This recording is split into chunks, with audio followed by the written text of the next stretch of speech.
Good morning, Cindy here, and we are so happy here in this part of the country because we are finally out of the triple digits, and today I am going to lightly prune my knockout roses.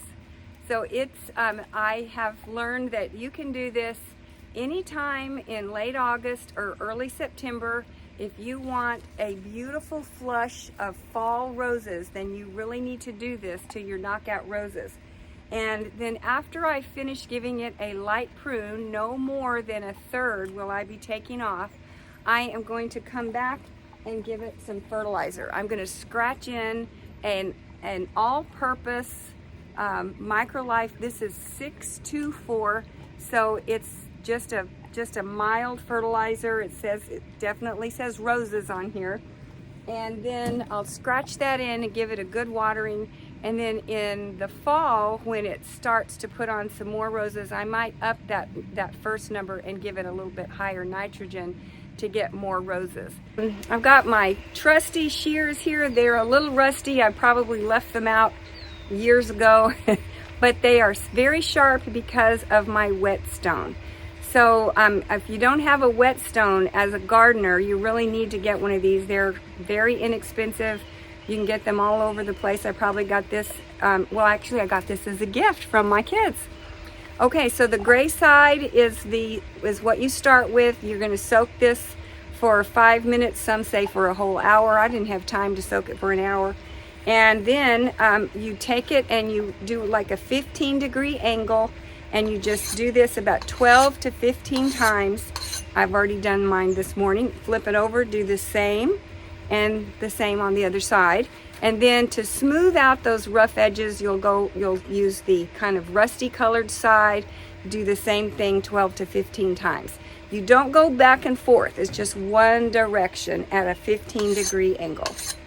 And then you can try it, and let's see if I have got a good sharp blade. I do. So we'll, and the other thing I have with me is a big basket here to collect all of my debris. You don't want to leave rose clippings down on the ground in case there is any disease on these leaves. You want to make sure you bag that up and send it out. You really don't want to put rose leaves in your compost because rose leaves seem to have a little more disease than others. So without any further ado, let's get clipping so I can have some beautiful roses in the fall. So I also have long sleeves on and some gloves. I am not going down deep. You know, on February 15th is the month that I usually really go down to and cut these back by like a half, and then I would definitely have some better rose cutting gloves on. But right now for this light pruning, I hope this is plenty. We'll find out. And I'm going to just start going. I'm just going to go by a third. I'm kind of looking back at the plant, and to me it looks like right about here is about a third. This plant is almost 4 feet tall. So I'm going to start right about here, trimming that all off. I have 3 roses here. There's 1, 2, and then there's a little one over there. So I'll move the camera as I start cutting so you can see.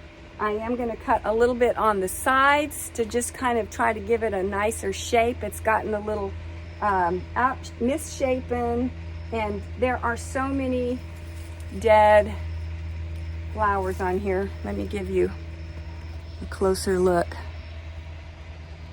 You see all the dead roses, and as soon as I give it its haircut, it's gonna be so happy and put out a new flush of roses for us. Okay, here we go.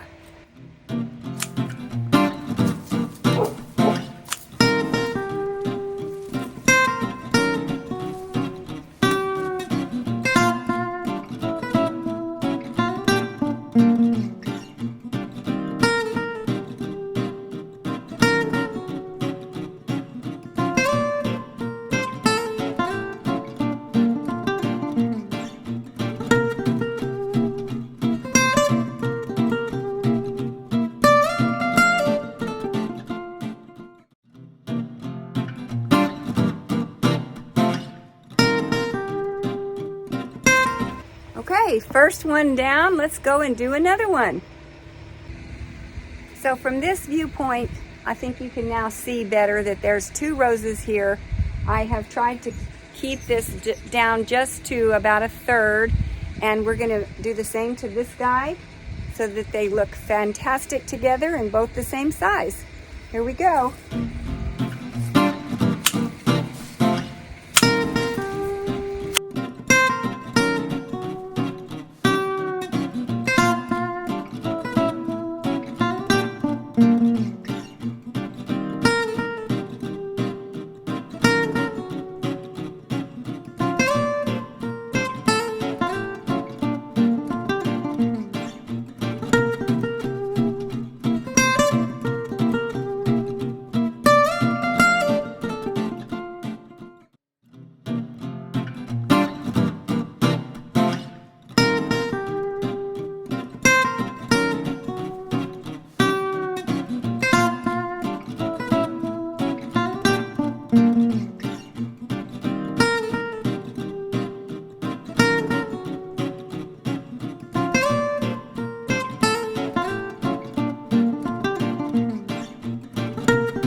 Okay, I have one more to do. You can't really see it, but let me move the camera here. This one is a pink one right here. And this one is, I just recently moved this. She's been in this spot for about a year. And so I'm going to give her a little pruning too.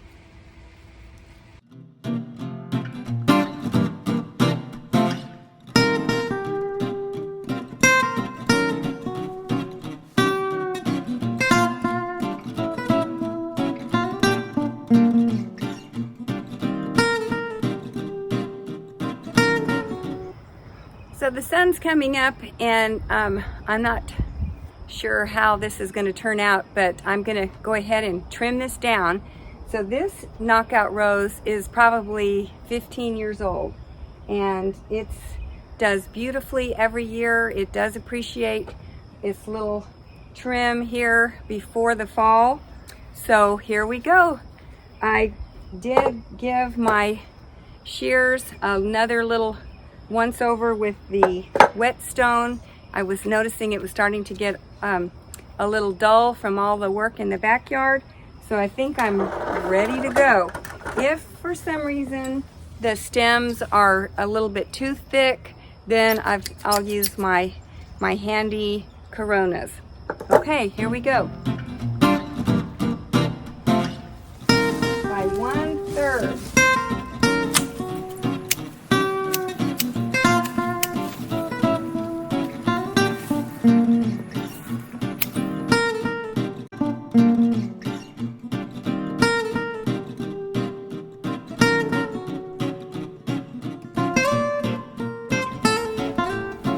What do you think? Does that look good? I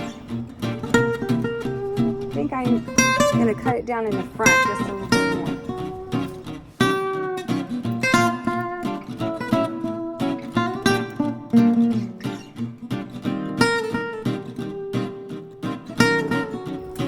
Fertilizer and water, and we are ready to go.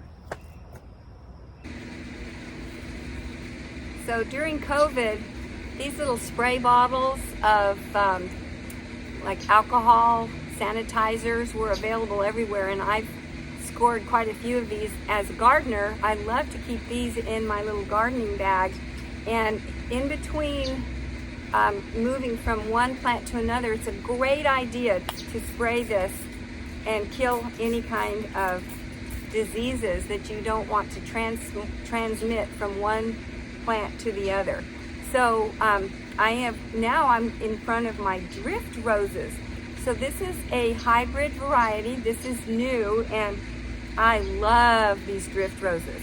They stay really low. They only get about 2 feet high, and I have them right in front of my boxwood here. I'm planning, I want my boxwood to come up to the edge of my home foundation, and this whole flush of roses is just beautiful, you know, like in the fall all the way up to the first frost, and again in the spring they look fabulous. But even right now, I haven't done anything to them. They've made it through the entire horrible 105, 107 degrees. I did, of course, keep them watered, but they're still beautiful blooms. But you see, I don't know if you can see, I'll get close so you can see. They bloom in little bitty bouquets. So let me move the camera.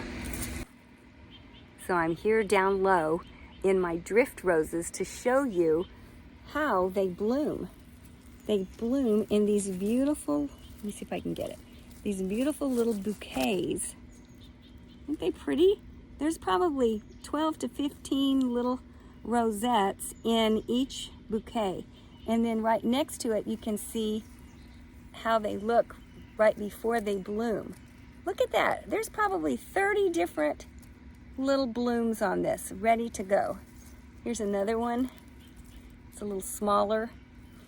And all we did was keep these watered and adding a little bit of low number fertilizer, organic, the kind that doesn't burn, and they are just hanging in there. So here are some dead ones that are spent, but I just wanted you to see how they bloom in these clusters. So I am excited to kind of give them a little trim, just a little trim, kind of cut off all of these dead clusters, and then give it a good fertilizing, and it will be ready to bloom its head off in the fall. So I'm going to spray my alcohol so I'm not spreading any diseases, funguses, and put my gloves on, and I am going to start over here and just kind of tidy them up a little bit.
Okay, so now I'm going to add my fertilizer.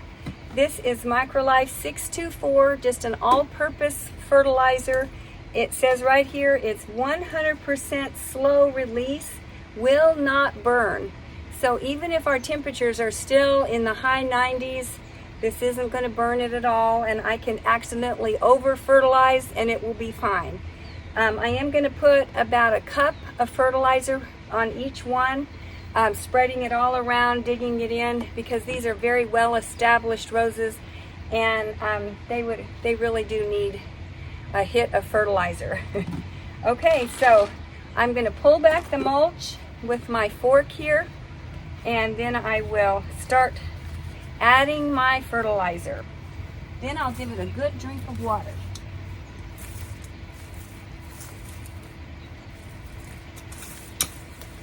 I have to do this in stages, so I'm actually just going to do big handfuls, which will be about the same as a half a cup on the front and a half a cup on the back. Cover that back up.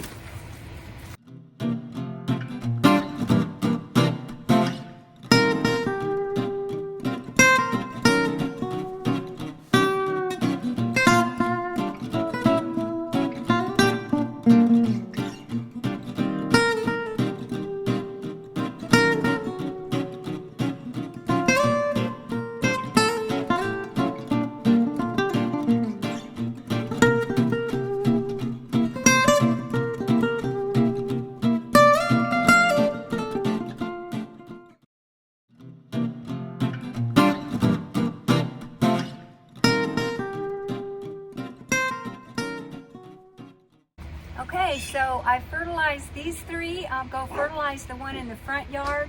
I'll add some fertilizer to my drift roses, and I'm gonna call it a day. Get inside where it's cool. Have a wonderful day. I hope you get into your garden today. And if you like this content, please like and subscribe for more. Bye-bye.